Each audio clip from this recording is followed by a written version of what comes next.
Hello, fellow mompreneurs. Welcome to the Real Moms Podcast, the go-to space for resilient entrepreneurs who are striving for abundant living. I'm your host, Shae Spitz, a mompreneur and a realtor here in Columbus, Nebraska. Are you a mom juggling the hustle of entrepreneurship, family life, and personal growth? Well, you're in the right place.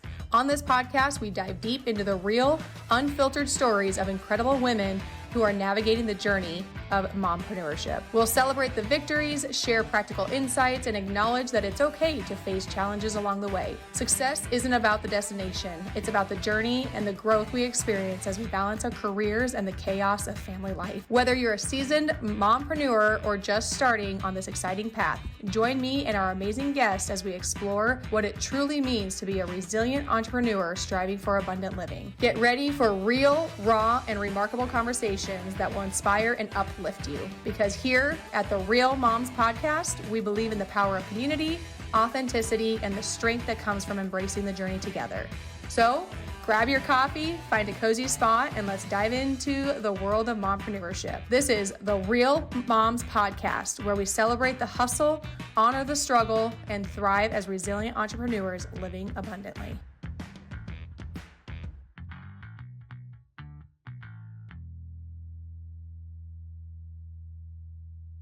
Welcome to Real Moms, where resilient entrepreneurs create abundant lives for themselves and their families. Before we jump into today's conversation, I'd love your support. If you're inspired by what you hear, hit subscribe, leave us a 5-star review, and share this episode with another mom who's building her business and her dreams. Your reviews and shares help us spread the message that moms can truly have both success in business and abundance at home. So let's dive in. Today, I like to start every every podcast off with a motivational quote. And today's quote is, I ask you a very simple question. Do you think for 1 minute that you are alone? We'll explain that a little bit later. Today, I have Wendy Meadows. She is a seasoned family law attorney, former litigator, and certified life coach and mediator. She is also the author of the best-selling book, Sparkle and Grit, a framework that helps high-achieving women break free from burnout and live on purpose. Today, Wendy helps women who've checked all the boxes, but still feel stuck. She blends the practical strategies with compassionate mindset work to help them reboot their habits, reignite their purpose, and build lives that actually fit. She also works closely with lawyers, especially those ready to go solo or restructure their practices, offering strategic coaching, systems consulting, and speaking engagements for law firms looking to prevent burnout, increase retention, and foster sustainable success. So, Wendy, thank you so much for being here. You obviously have a wealth of experience and knowledge. Thank you. Thank you. I think it's bananas. I just realized I have my 20-year law school reunion this weekend. So I cannot believe I've been an attorney for 20 years. But yeah, there's been a lot of life lived in that time. Short amount of time. It may, like, you think 20 years is a lot, but it's really not. Like, life goes so fast and you don't even realize, like, you're celebrating 20 years. So It's crazy. So what got you into law and why did you go that direction? Oh, goodness. I didn't mean to go into the law. It just sort of happened to me. I started off college thinking I was going to be pre-med, or I was pre-med for the first year. And my goal has always, though, been to help children. So how I've wanted to help children has changed throughout the years. But I went to law school. I decided I hated bio, and I was a bio major. And I'm like, this is awful. And it's being revisited now. So I'm sitting down to help my 6th grader with her science homework. And it's all the cells and all that crap. Yeah. I'm like, I hate this. Yeah. I hate this. It's awful. Like, I can't even do 6th grade bio anymore. So thank God I wasn't a bio major. But anyway, I love reading. I love writing. I love making my point through argument, finding the little pieces of evidence and putting it together and presenting it in a nice, clean way. So I really love my English classes, and I'm like, I should be a lawyer. And then that rejiggered itself into, and I will represent children. So I'll help kids, maybe not in physical therapy like I started, but I'll making sure their voices are heard when their parents are going through a divorce. That's amazing. It's interesting because growing up, I was always like the friend who everybody went to help with advice, to work through problems. So I knew when I got older, I wanted to do something to help people. So initially, I actually wanted to go into nursing. I got into my first year of nursing, got towards the end of that first year, and we had to draw blood. And I never thought of it. And I was like, I had to draw blood, and I hate blood. I hate blood. I don't like my blood. I don't like other people's blood. And that's why I was like, it's probably not for me. So then I shifted gears and I went into human service counseling because I was like, okay, I want to be a counselor. I want to help people. And I actually I was a case manager for mentally ill adults for about 5-6 years until I fell into real estate. It's interesting because your path can always change, but your purpose stays the same. And honestly, I have helped so many more people, obviously in the real estate world though too, but professionally and personally, far more than I ever would have been able to as a counselor through financial donations, contributions, helping with my time. And so it's just interesting how like you have this goal, but how you get to that goal can constantly change. And it's still changing, right? So I'm all the time, all the time. You're saying I'm halfway to 90, and it's still changing. And I still don't know where I'm going to end up eventually. And it's probably not going to be a stagnant place, right? Because otherwise I think we'd get bored. It's fun. But you're right. The purpose to serve and to help and to make sure kids' voices are heard and protected, like that is the undercurrent, I think, to pretty much everything I do. So it's interesting, a prime example. So I'm actually wearing Fight for Maddox. He's my cousin and he was just diagnosed with cancer, like some sort of spinal cancer, 3 years old. Awful, just absolutely terrible. And we were out at his benefit last weekend and my daughter, she started her own little business of making bracelets. So her and we ended up making 60 some bracelets. It was exhausting to sell at this donation. And we were going to donate 60% of the proceeds just so she could get a little bit of extra money to make up for her time and stuff. But she actually decided when we were out there that she felt so good and we raised so much money on those 63, and the people were amazing. On those 63 bracelets, we raised $1,080 on those 63 bracelets, $1,080. And she donated 100% of it to my cousin.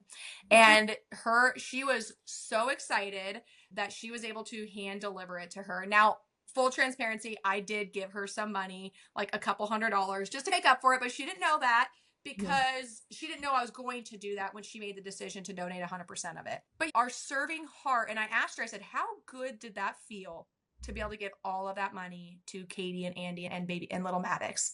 And she like had tears in her eyes, and she's 10. So it's not like she's older and knows all of this, but it's just an instinct that we want to serve. Like it feels, it's selfish. I know that sounds silly, but it is like, that's what, it's a full circle. That's honestly what fills my heart, is when you do something and it benefits somebody else. Like it's wild.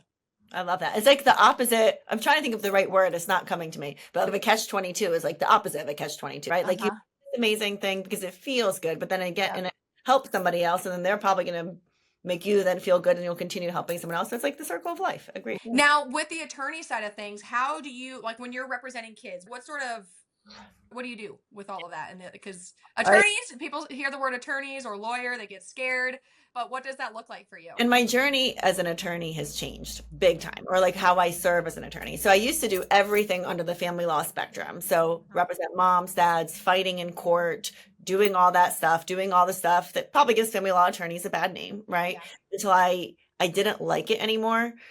I didn't like it for a lot of reasons, but if I have to go back and pick one thing, the reason I didn't like it anymore is because the first time I got to have a conversation, and by conversation, cross-examination, as I'm talking to this person on the stand, like that's the first time. So it's not a conversation, and I'm cross-examining a mom on the stand with regard to her parenting. Right. Keeping, like I know, talking to me and my friends and all of my other friends that are like working moms, we all struggle. We all give the kids cold pizza for breakfast sometimes. Plus the reading log. We're not freaking perfect. And like litigation, the questions our clients expect us to ask of the opposing party, it's ridiculous. It's like trying to pretend like parents are always going to be their A+ behavior, and it feels really gross because parents not even in litigation are on A+ behavior. We're doing fine. But when I represent kids, and that's the only place I'll be in court now. So if I'm in court, it's because I represent the child and because mom and dad can't get along and they can't figure it out on their own, or it's a really high conflict case and they need someone there to be the child's voice. Yeah.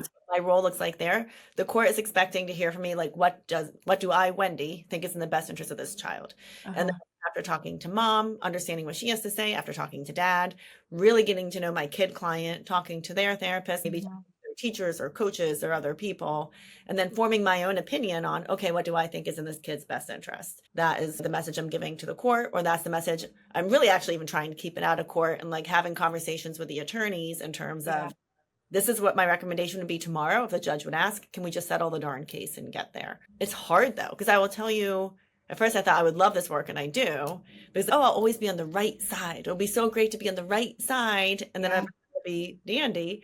But it's sometimes I don't know. Sometimes Right. I legit don't know what's right. I don't know who to believe. And there's some cases it's pretty, not easy, but it's like really it's Kind of transparent. obvious. Yeah, it's really obvious. And there's others I'm like, I don't know. Or there's not a good solution. And that's the worst. When there is no good solution and you're picking, The lesser of two evils. and that's not, it's weighty. But Right. it gives me a lot more respect for the judges to have to decide these things all the time. Oh, yeah. That would But be so tough. That would be so tough. But to have somebody who is an advocate for kids is obviously very crucial. And you want to do the best that you can with the information that you have to right. make the best decision on behalf of the kids. But yeah, you're right. You're going to come into situations where there's really not a clear reason and they're both great options, but who's going to get the short end of the stick? And on the vice versa side, you're probably got two individuals who are not a good fit whatsoever for the children at all. And you probably are like, I'm setting this child up for failure in any direction that you go. Like can I just bring them home? Can I just, Right. but but it's also just realizing this is the cards this kid was dealt with and this has been dealt by the universe, and just to make the best possible decision I can. And to like, especially some of my older clients, to give them like plug little pieces of information into their brain so they have it. Like I had one kid who suffered unimaginable things, and I think he's 14 or so, and he really did not want to go to therapy, and no one was making him go to therapy. He saw his older brother get shot, like he should be in therapy, right? But no one was making him go, nor was he wanting to go. And I looked at him and I'm like, look, hopefully you remember this conversation 10 years from now, but therapy is not a bad thing. No. Therapy is great. Remember the words EMDR, because I think Yes. like EMDR would be like amazing for him. I'm like, so just put this in your brain somewhere. Maybe one day this will unlock. Maybe one day you're like, oh yeah, that lawyer told me X, Y, and Z. Because just to plant little seeds of what they might remember in the future. And what exactly is EMDR? Because I remember hearing about it in counseling. It's this type of counseling that you work through like the trauma, right? You go backwards. It's like EMDR. It's like rapid eye movement something. Yeah. I do it myself, and I will tell you, it is one of the only things I think that truly works. I believe. In terms of dealing with trauma or dealing with your brain, just finally being able to let something go and settle it in. Victims of trauma, or that they've seen like terrible, awful things, I think it resets their brain. And you have to find a specific counselor who specializes in that. You don't want somebody who's just, oh yeah, this is something that I also do. No, you need a specialist who knows what they're doing, who knows what to look for. Because yeah, I think it has something to do with like your eye movement when you're talking to them. They know what to watch for. It's wild. Like some people, like there's a light that you pass back and forth, almost like hypnosis. For my lady, when she does it, it's like it buzzes, like she's having me like close my eyes and go somewhere, and there's these buzzy things. But I think it makes your left and right brain, and clearly I did not go very far in the med school part. Like left and right brain talk to each other but like the little nuggets I can give them, right? Like another little girl I had, again, unimaginable trauma. Like she was almost trafficked. Like she was like in the process of being trafficked. Luckily she got out of it. And at one point I told her, I looked at her, I'm like, none of this is your fault, right? You didn't ask for any of this. And the poor girl just broke down.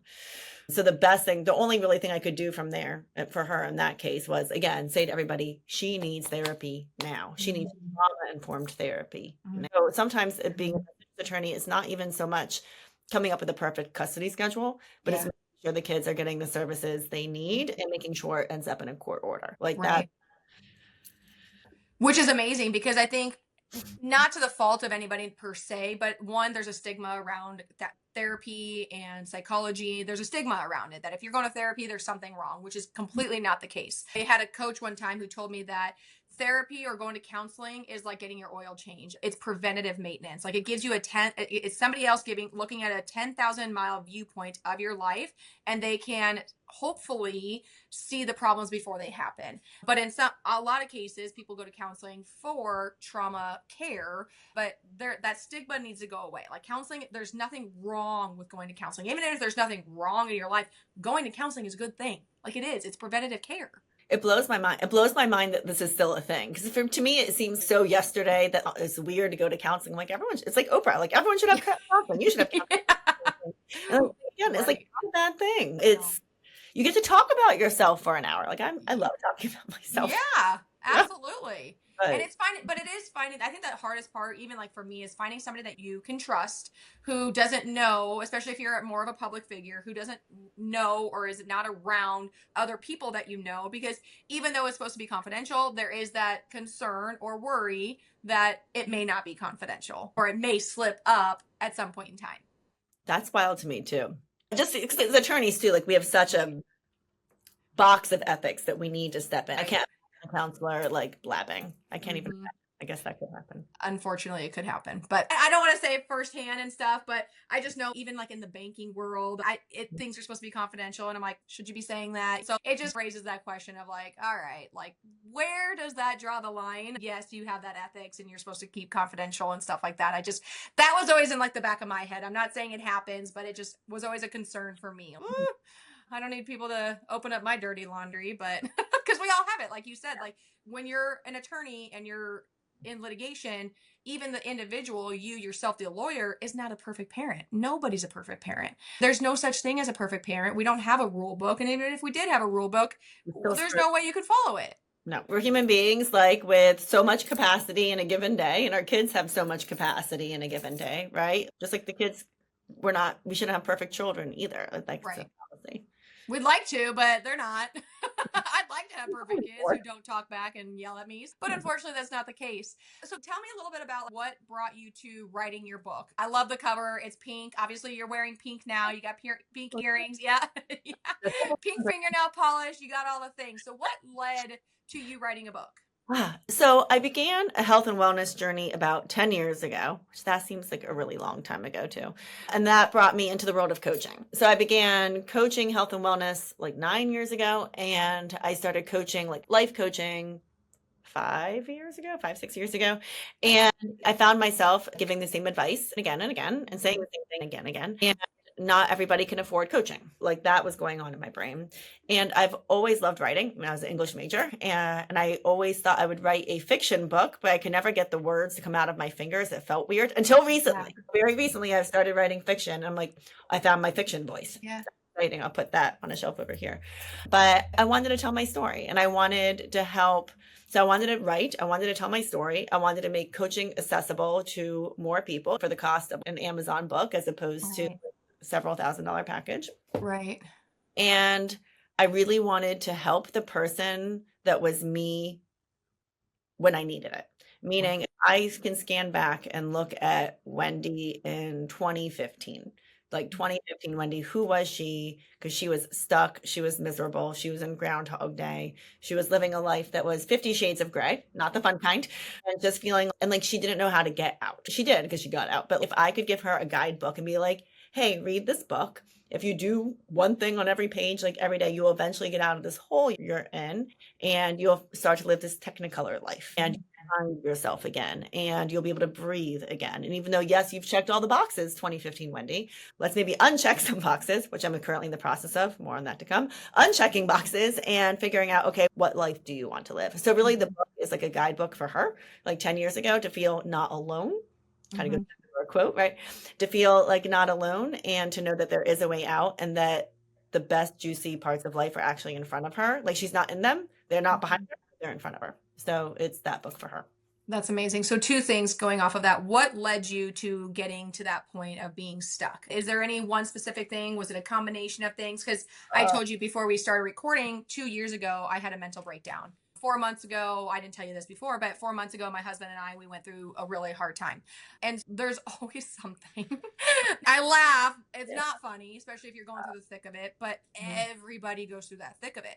So what was it that led you to Wendy in 2015? And then my follow-up question for that is, I know this book obviously helped, but if there was somebody stuck in that right now, what are a few things that they can do today? But the thing of it is they have to be consistent.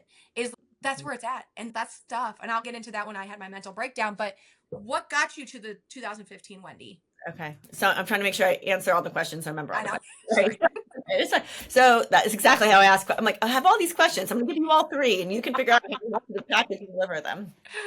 I coach the same way. So 2015. So I was focused hard on the end result. And the end result being you have to get married, you have to have kids, you have to have the big house in the country, you have to be a partner at a law firm, you have to be successful, you have to hit the six figures. Once you do all these things, you will be happy. You just have to do all these things and you have to work hard and you have to be a people pleaser and you have to be perfect. I did not realize until more on this to come in the last several months that I'm a perfectionist. I literally did not know. Like, I feel like if you're an attorney, you're probably a perfectionist and a little bit OCD, but that's maybe a stigma as well. It's so funny. Like I am in certain parts of my life, and I think I am in how I want to be perceived. But even though I try and show people all the time that I'm not a perfectionist, and I think even that I'm trying to make perfect in some ways, but I don't put away laundry. I stuff it into drawers. If you looked at my car, you'd be like, what the hell is happening in here? If you looked at my desk, it's a shit show, right? Like in those ways, I'm not a perfectionist because I'm messy. I'm messy, right? Yeah. But I realize perfectionists can be messy. That's not a thing. Right. Yeah. So like I was I was trying so hard to be in this mold. And I thought if I followed this mold and I thought if I followed this perfect plan, everything else would be great and I would feel happy. And I just didn't. But really what got to me, I think back then, and hindsight's 2020. But if I'm looking at 10 years ago, like the job I was in, I wasn't happy there. It was my first job out of law school. It's the place I became partner, place I became managing partner. I was with that firm for 13 years. And there were some parts that are really good and I wouldn't trade for anything. But there are also parts that were really damaging to my mental health, like looking back. And there was a level of toxicity that I brought about too. Like I played in that too. I can't point fingers and say she did this, he did that, etc. It just became not a good fit. And the toxicity it was like a pool that I was contributing to. So it wasn't bringing out the best of me. So I think reading to it some. And also like we talked about in the beginning, being a litigator, it's like you're always in a state of conflict all the freaking time. So if I look at 2015, I'd wake up, I'd check my emails, and there'd be mean emails from my clients, because after a while your clients hate you, right? I'm sure you've had deals after a while your clients hate you. They think you can't find a house or sell the house. And you're like, dude, I'm doing everything I can. So after a while your clients hate you. Opposing parties also hate you because they're built to hate you because they're on the other side and you're the bad attorney on the other side. Then opposing counsel, even like your best friends, like some of my best friends are my opposing counsel. And when we had a difficult case together, it hurt the friendship. So I've had several friendships get shaky, rebuild, but so you're fighting with a friend about a case. And like, sucks. So and then like people are yelling at you on the phone, you're yelling on the phone, like you're yelling to everybody all the time. So that's what my days like during the day. Yeah. With my firm too, again, it was super great, but then we just all weren't clicking anymore. So then we had that not good mishmash. At the time, my kids were 3 and 1. And you know how 3 and 1-year-olds go. So you get home and you have conflict over bedtime, over brushing teeth, over being touched, over everything. And then, it was just like conflict all the freaking time. And I didn't, even if someone just called me on the phone, probably try and talk to me, I was such in a state of conflict. I was probably conflict into that too. Right. So instantly defensive no matter what. So I think it was like the career I was in and thinking if I just worked hard enough and I just did it more perfectly. And if I just could get my act together in this way, things would get better. But it just, at the end of the day, looking at it, the job wasn't a good fit. The firm wasn't a good fit. And now I'm seeing my marriage wasn't a good fit. My husband and I separated a month ago. So we're just like a month into separation right now. So that's the box I'm unchecking. Again, just to be able to breathe again. So I think there was a lot of things that added to the not goodness. And there's always that. It's the other thing I remember when I got into real estate, one of my previous coworkers, when I was a case manager for mentally ill adults, he said, Shae, stay true to your morals and just know where you're going and who you're working with. And it's interesting because I didn't know what he meant by that when he first told me that. But the more I get into it, a lot of opportunities come your way. A lot of times people are not seeking those opportunities because they're so focused on checking these specific boxes, but then, so they missed out on opportunities, but then there's other opportunities that arise, which okay, hey, you know what? I could make a lot of money on this. But then there's also maybe something tugging at you internally that's, this just doesn't feel right. Like, this doesn't feel like me. And I Yep. think the more you get into business, you'll start to know and follow your intuition. But you have to follow that intuition, because even though, hey, shiny object syndrome, somebody's offering you this much money and you have this potential of making this kind of money, if it doesn't sit right with you internally, it Mhm. may not be the best thing, you know? And I find that's the money that also goes away, right? So pretend the money comes in that way and you're like, oh, I don't feel great about this, but at least it'll pay for X, Y, and Z. Something always happens in one of those like cases or contracts or something. That money is also taken from you too. Yes. Whatever. Yes. Like it's not Because I've worked with clients who are just not the best clients, but hey, it's a good sale. There could be a lot of money made, and I've honestly got to the point where I do 100% satisfaction guarantee. If you don't think that I'm doing my job, or this isn't a good fit for you and not a good fit for me, I'm not going to hold you to it. You get out of the contract, no penalties, no fees, no nothing. And I recently had that not too long ago, because the guy was, it was kind of a long story, but he wanted me to answer my phone calls at 10:30 at night and 4:30 in the morning and respond and help him through his stress that he put himself into, which I encourage him not to, but that's a whole nother thing. And of course, he told me I was like casticizing him, or I don't know, all these weird things. I'm like, you know what?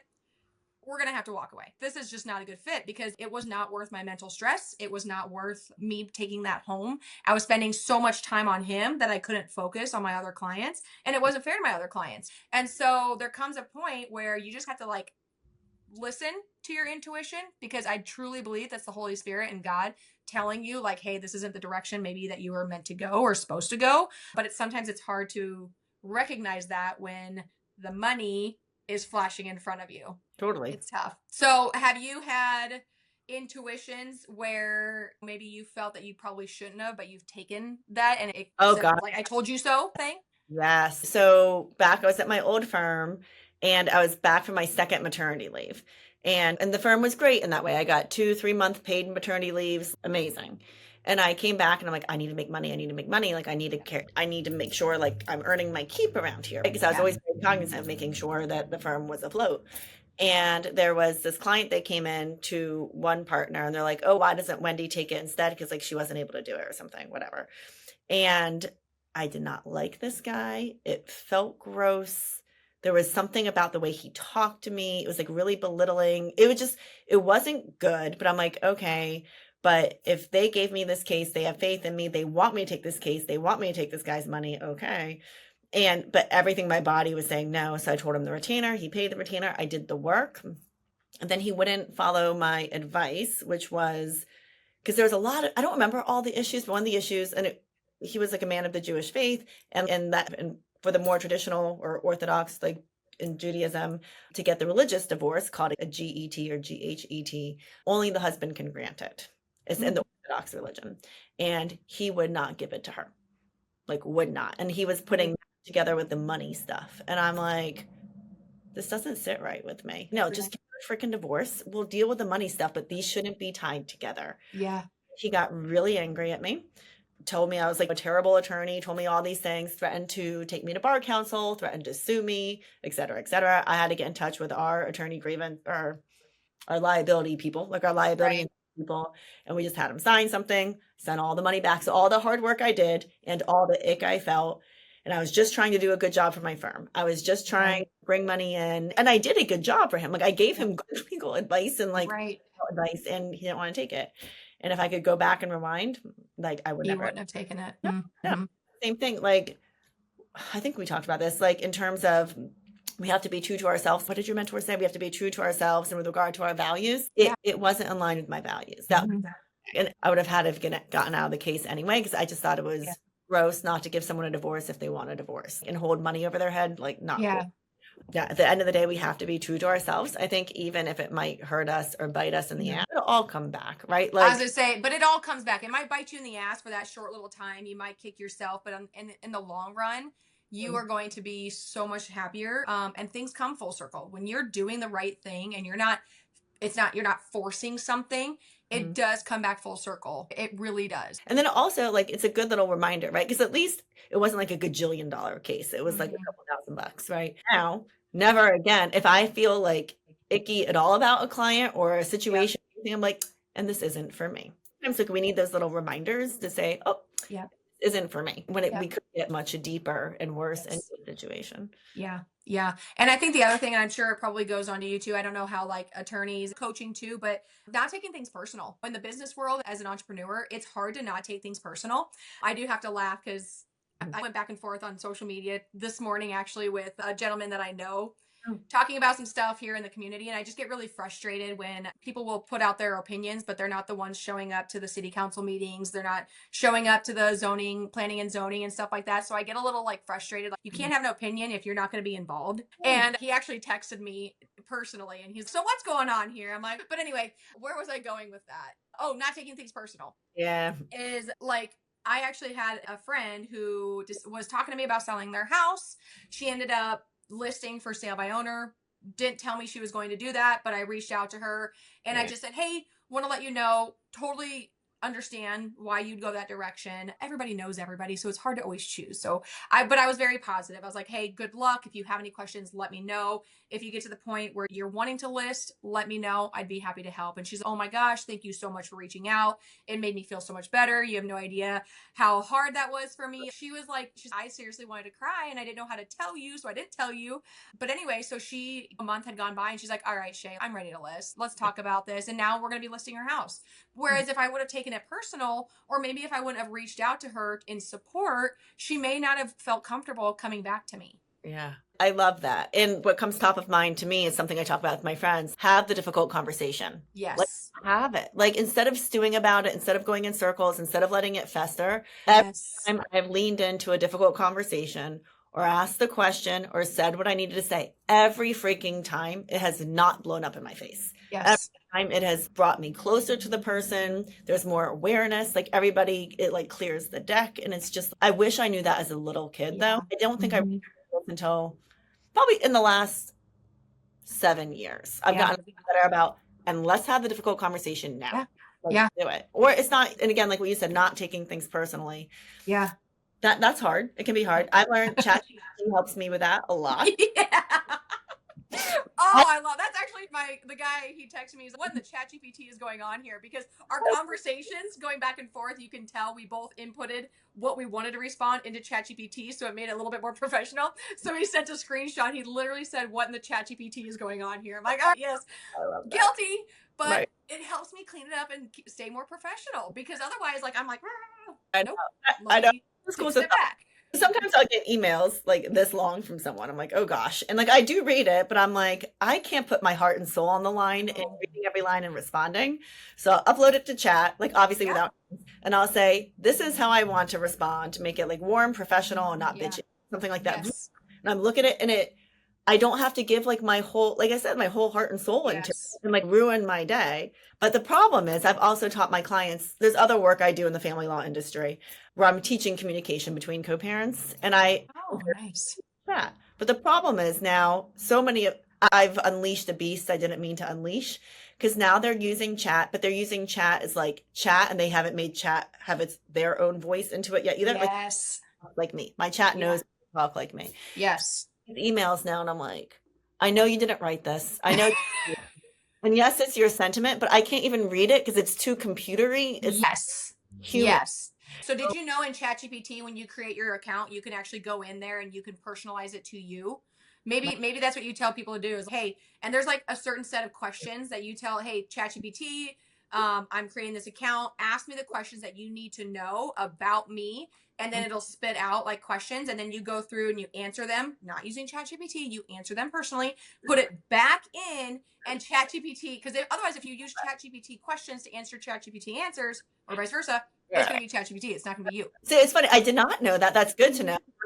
Because my chat knows me well enough. He jokes with me. He jokes with me. He jokes with me all the time. I'm like, oh my gosh. I'm like, it is great. And it's the free version. So if you go into your like profile settings and stuff, you can go in there and you can say personal. So it's a link that says personalization, and you can go in there for custom instructions, and it says like you can give it more about you on all sorts of things. So when you do that, it picks up who you are, what you do. And the other thing that I am working on too is I have a virtual assistant who's in the Philippines. So then it's okay, how can I teach her? Because to me, I'm like, okay, real estate is basically helping people buy and sell kind of thing. They don't know what that means. They really don't. So it's like using ChatGPT, telling ChatGPT like everything about you, your business, even your personal life, and say, hey, I want you to put this in a package and break it down for my virtual assistant to know what my business is about. And then that helps her understand, because I would get some, in my opinion, silly questions like when a buyer is signing, she's like, where do I send like the postcard? I'm like, to the house that they just bought. Or just to me, it was like common sense. But I don't know. It is phenomenal. And being able to, like you said, personalize it to who you are, letting it know who you are, and not just using this robotic thing to talk. Then that was worse, right? Because then I'm like, and then also you can figure out what they put into chat to make chat clean it up. And I'm like, it's almost worse. Like I created this beast, and now I need to figure out how to like better tame the beast. But and I'm not perfect. No one's perfect. We're all just figuring out how to best, and it's probably still better than, I don't know how much I can say on the podcast. You could, whatever you want. You terrible fuck effing blah blah blah. You're a mistake of a mother. You should never have children. I think you are.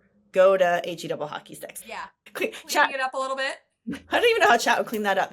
Can you please bring the dance shoes back to the house? Actually, I wanted to pull this up because literally when I put my response in, ChatGPT came back and said, oh, what did it say? Got it. Thanks for sharing your draft. Your response makes some strong points, but it comes across pretty sharp and could unintentionally sound personal or defensive. And I'm like, okay, good. That's why I put it in there. But it does, because in my perspective, I thought I was being like more professional and like more informational, but ChatGPT was like, no, you are making it a little bit too sharp. So it just helps you utilize it a different perspective. But one of the things that so going back to what you said before, you said, because I wanted to, if anybody listening, when you're listening to this podcast, if you could take anything away, it was, what were we just talking about? Because it's so important. Not taking things personally. What was the other thing we were talking about? Because I loved it. Oh, having those hard conversations. Those hard conversations. That is so important, because even like with my relationship with my husband, we have grown so much together within the last 3-4 months because we're having those hard conversations.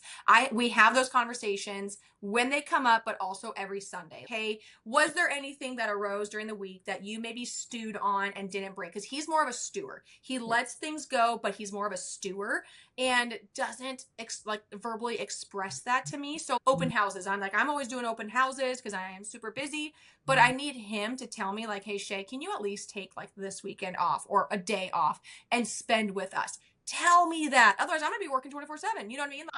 I grind. I freaking grind. And if I don't have somebody to pull me back, and if you tell me like, yep, not a problem. Great. I don't think it's a problem. Right. So it just puts the flag. You need someone.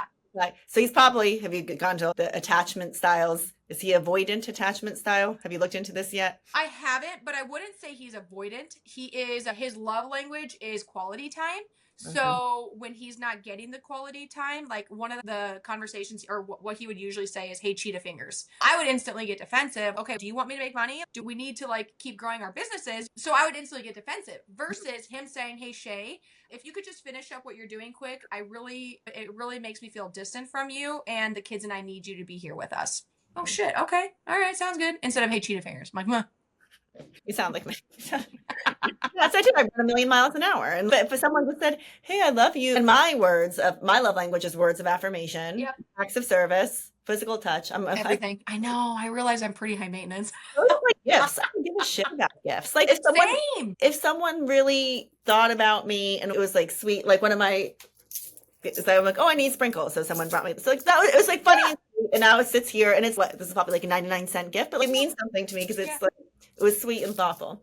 Yeah. But others just don't care. I don't care. Yeah. Like I need the words of affirmation, or I also need the, hey, it's not that just like you're too busy and you are like working too hard and blah, blah, blah, but it's, I really miss you and want to spend time with you when I'm with you, blah, blah, blah, blah, blah, blah, blah. Yeah. So I think those are important to have. Now, and I would say the good news about me and my husband we're great co-parents so far. We Right. talk now more than we ever did. More than we ever did. But we should have been having deeper conversations early on. Maybe something could have been maybe Right. something could have been salvaged. Right. I also think we were together like 20 years and people change and that's okay. And we both Yeah. change for the better, but in Yeah. different ways. Yeah. It unfortunately does happen. It Yeah. really does. And I'm sorry that you're going through that, because even if you feel that it's the right decision, doesn't mean it's going to be an easy decision, because usually the right decision is the harder decision. Yeah. And that's what sucks, because it's not a clear, like, yep, I know this. You might know it, but then you also know this is going to suck like bad. Right. And it's not always going to be the easier decision. But again, like we talked about earlier, in the long run, it does come back. You do realize that it was probably the best decision. And it doesn't suck as bad as I thought it was going to suck. So we started talking about this December, January of 10 months ago. I don't understand how it's October. Today's October 1st. Yeah. God. Okay, so I've been feeling this way for a year. We have been feeling this way for, I think, years. But we started having a discussion in January. What was my point? Starting having the talks. Oh, but the hardest part for us is the kids, obviously, because we have mine are similar, 13-year-old son, 11-year-old daughter. And it was like telling the kids, breaking up our family. This is going to be so awful. It's going to be unimaginable, like all this stuff. And so we told them mid-August, and it went awful. Like, of course, it was not a good conversation. And the kids are still sad. Like, today, I just had 5-day stretch with the kids. I'm about to have a 5-day stretch without the kids. And I dropped them off at school this morning. They're like, this sucks. This is terrible. This is awful. I'm like, I know. I hate you, but I love you. I know. Or my daughter, what did she say? She was like, when I'm with you, I'm mean to you, I really don't like you very much. And it's not like I want to spend time with you. But when you're away, I really miss you. Just 11-year-old tween. Yeah. And I looked at him like, that sounds appropriate. That sounds developmentally normal. Yeah. But that's my point. But even though, yes, people are sad, and yes, parts have been hard, it's not this overwhelming hard thing all the time. It's on the transition pieces, right? At night, like people get sad, or I'm sure they're going to have this like sadness with them forever. And that sucks. That part of this sucks. But it's also, I can breathe. I think he can breathe. I think the kids noticed something else was going on. And yes, that part sucks, but it's not overarching and it doesn't color everything 24 hours a day. Like it doesn't. It's not as bad as we thought it would be. Not good, but it's not as bad as we thought it would be. Yeah. And you're still going to have hard conversations moving forward from here on out. But like you said, you need to have those hard conversations. It's not easy. And every week I bring it up. Hey, did anything come up that was hurtful, or you didn't bring to my attention and stuff like that? I mean, he says no every time. I don't know. But at least it's having those conversations. It's just like calling out the elephant in the room. If there is like tension between you two, okay, what's going on? Tell me what's going on. Did I do something? Did I say something? What is it? And just having those hard conversations, because normally most of the time it's usually not anything, but we build it up. I heard this saying, or it was from Rob Dial on one of his podcasts. If you've ever heard him, I love him. He's the mindset mentor, but he said 85% of the things that we put in our head never actually happen, and only like 3% of that 15% actually happen the way we imagine it. So you have a 99.7% chance of what we're building up in our head never actually happens. You know what I mean? And you're like, and then when you finally do it, you're like, oh, that was so easy. All right, that was okay. All right, let's go on and do hard things. That has been true for me so many times. The thing I've worried about so hard, and I'm not a worrier, but when I do worry, I worry hard. And I'm like, that didn't even matter. The thing didn't even happen, or it didn't even happen like I thought it would happen, or amazing thing happened instead, or it was just different. And I'm like, and you get through it, right? We have 100% success rate at bad days, which I like to do. We have 100% success rate. But the thing I like what you said about the Sundays too is like having the framework to have the hard conversation. And that's something I'm working on with like law firms now too. So like it's interesting how different jobs keep finding me, and we're talking about jobs that feel good and that don't feel good. So the newest jobs that have found me, because people are like, hey Wendy, I think you'd be good at this. I'm like, hey, yeah, I think I would. But it's like where the partners of a law firm come to me, they're like, we're a little bit disgruntled with each other. We want to figure out the livelihood of our firm, like the short and long-term planning of our firm. And I'm upset about this. Like he's upset about this. She's upset about that. What do we do? So then they come in and almost have me like mediate in a way, have the conversation, help them plan ahead, have some accountability. And then as part of my accountability matrix is also giving them, okay, and every month, let's have the discussion about what went well, what didn't go well. So is already on the piece of paper, they both have to answer it. They're like, oh, I need to bring something up and I feel uncomfortable. It's like it's already in black and white, a part of the agenda, right? And then like you're expecting it. And That's why I like prenups too. I like prenup a lot for a lot of reasons. But like same thing. It's let's talk about it ahead of time. Yes. Full While transparency. yes. Yes. Yeah, very much. Because actually, that's interesting because literally, as part of our State of the Union discussion, the two questions or two of the questions is what went right and what went wrong for that last week. It really is. What now we don't pre-fill it out, we just go through it and answer it. But I think it's a great use of partnerships and business relationships and things along those lines is it's forcing you to have those hard conversations, but it makes it easier because Mhm. people know what to expect. Hey, we're coming with problems. We're coming with good things. When you do the sandwich thing is like good, bad, good. Need the for someone who positive words of affirmation, I need the sandwich. Yeah. Yeah. Other one, I don't know if you and your husband do this, but I like this too. I don't know if I saw on Instagram or where, but the other question is, and where could have I loved you better this week? Yeah. Do you Yes. have that one? So the other thing is like, how could I show up better for you? Yeah. Is like moving forward. Okay. I sucked as a wife last week. I was terrible, but how Mhm. can I show up for you this week? How can I be better at that? And that's another one of the questions as well for the State of the Union. Does he ask the same question though? Yeah, we go back and forth. Yep. Good. Yep. He's not as probably good as I am about it, but he did mention this last time. He's like, actually, you know what? Now I need to ask you that question. I'm like, okay. And one of the things that like honestly, like one of the things that I said is so I've always been like the more faithful person in our relationship. And I just said, hey, like he follows along and stuff like that. But I said, I want you to kind of not take over, but at least start putting your faith because he goes to church with us, he prays with us, but I'm usually the one doing the prayer, starting the prayer, things along those lines. And I had heard a statistic one time is that 30% of the family will follow if the wife or the woman is the one leading the faith. But 90% of the family will follow if it's the husband leading the faith. And I'm like, oh, game changer. And I totally agree with that because growing up, it was my mom. So then when I went off to college and I didn't have my own responsibilities and we first got married, we weren't going to church. We Right. weren't as engulfed I shouldn't say engulfed, but involved with our faith as we are now. But because my dad never went. My dad never went. He goes more now than he ever did, but he didn't growing up at all. At all. He was more of a creaster? Is that what they call it? Like people who go during Christmas and Easter. That was only because mom forced him, not because he wanted to by any means. Funny. Yeah, but okay, so you obviously have a book out there. What is something that you could maybe encourage people to do who's maybe in the thick of it to do on maybe even a daily basis or take it like one step at a time? One of my favorite quotes as well is one step at a time. But what can they do? Like little pieces of your book. Yeah. So the best thing I think someone can do is like when they wake up, before their feet hit the freaking floor, don't get on Instagram. Yes. Do not open your phone. Do not start going through social media. Do not read your work email. And I'm saying do not, but okay, Wendy, what do I do? So before you reach for your phone, like before, you do all that, just think to yourself, like do a mental check-in of what you have in the day ahead. Like what's on your plate, what's on your calendar, and where does your attention need to go the most? So like that's step one. So like today, for example, it could be like the podcast, right? So like today, like my number one thing that I need to be present and accounted for is the podcast. And okay, on the podcast then, and who do I want to be on the podcast? So thinking about who do they want to show up as? Like I want to be calm and confident, radiant, talkative, bubbly, whatever adjectives need to go in there to be the person that you want to show up as. And then you picture that and then cool. And check, and that takes 30 seconds, right? And then you decided who you need to be. And then another one could have been today, what I should have done this morning, and I didn't think about this until just now. Like it's the last day I saw my kid. I'm going to see my kids until Monday, right? So what I could have done too is, okay, it's like the big event of your day is telling the kids goodbye. You drop them off to school. You're not going to see them again until you pick them up from school on Monday.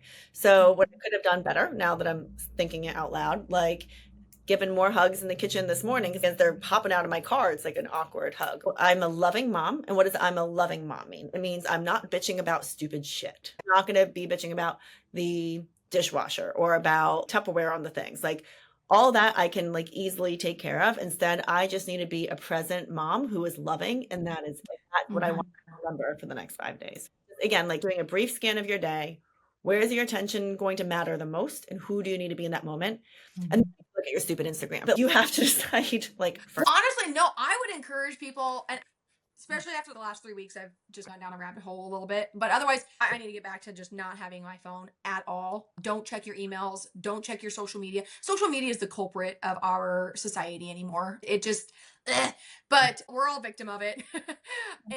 Or we're all we all participate in our reality. But yeah, not checking your emails, not checking your social media, like doing the things that you need to do in the morning to calm yourself. Like I work out. So that is a very important part of my entire day that sets up my day. And if I get on, I know if I get on social media, I'll go down a rabbit hole. I'll be late to going and working out. And then it just fumbles my entire day. Yeah. Just keeping your phone away from you as much as possible. Now I read my Bible on my phone every morning. So I do have it as like a do not disturb. So I don't have any notifications that pop up. I never have my social media notifications turned on. That is one thing I do not do at all. I never have that. That is completely off. My Instagram, my social media, my Facebook, emails. I have my email notifications turned off on my phone. Not anything. I can't hear. I have no dings, buzzes. No. And my watch is doing something. I don't know what, because I don't know I don't know what it's beeping at me to turn off. Yeah. Nothing. Like I had to get rid of my watch because of that. I did. I couldn't handle it. I like to know the time. I know, but I hate it. I have my phone. I don't even know where my phone is right now. I would like, yeah, it would buzz at me and I'd look at I'm like, no, stop. Yeah. So I stopped wearing that 2 years ago. I'm like, nope, I'm done. I deleted TikTok like 2 years ago. I'm like, I can't do this. It's sending me down a rabbit hole. You just have to figure out like what's not serving you and be able to at least either get rid of it or limit it. And you could fall back into that little trap, but you have to be able to recognize it and say, all right, let's reboot. Let's reboot. Wendy, what is one piece of advice that you would give somebody who's either just starting out in their entrepreneurship career or maybe like the younger version of yourself? Yeah. The number one thing that you can't buy, sell, etc., and you can't make up for and you can't fix, but it is your integrity, right? So every decision you make needs to come with integrity. Like you have to do everything in your power to protect your integrity. And the moment you see a client, a business partner, a friend, a family member doing something to disrupt that, is if you can remove that person or thing or client from the situation, do so ASAP. We're saying like have the hard conversation up front, but guard your integrity with everything you have. Yeah. That you won't be steered wrong if you do that. Right. Follow that intuition, good or bad, hard or easy, follow the intuition because it definitely speaks to you for a reason. I've even had an intuition, like I've drove by a house. And I'm like, oh, I should call them to see if they want to sell. Don't know why. No idea. I've done it a handful of times. And ironically, within like a couple months, that home ends up like going for sale. I'm like, oh, I should have called. It's so weird. I have no reason as to why, but I've had it happen probably like 5 different times over the last 7 years. I've driven by a house like, oh, I should call them. And then I don't. And then it's for sale later on with somebody else. It's just the weirdest thing. It's just crazy. But Wendy, I truly appreciate you being here. So people can go on to Amazon and get your book, and it's called Sparkle and Grit, right? Yep, right here. Okay, It's a cute pink book. Or if you're not watching this, it's a cute pink book. It's Sparkle and Grit. You can buy it on Amazon. We'll link that in the showcase notes and stuff like that. I want to, again, thank you so much for tuning into the episode of Real Moms. I hope that you loved today's conversation with Wendy, and be sure to check out her work and connect with her. Wendy, where can they find your information, or if they want to learn more about you or get involved with your coaching?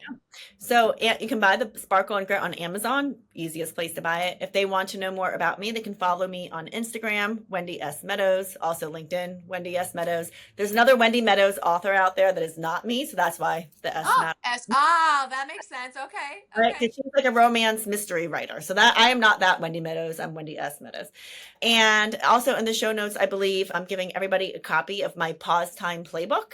And this is one of the ways that I think women can really start to learn that mindfulness that you and I have been talking about, like the mindfulness and thinking about what would make today great and thinking about how to achieve the best out of the day. There's a free download. Like I said, that'll be in the show notes that they have access to. Awesome. And as a reminder, if this episode encouraged you, please hit that subscribe button and leave us a 5-star review and share it with another mom who's building her dreams. Your support not only helps this podcast grow, but it also helps incredible women like Wendy S. Meadows get their stories heard.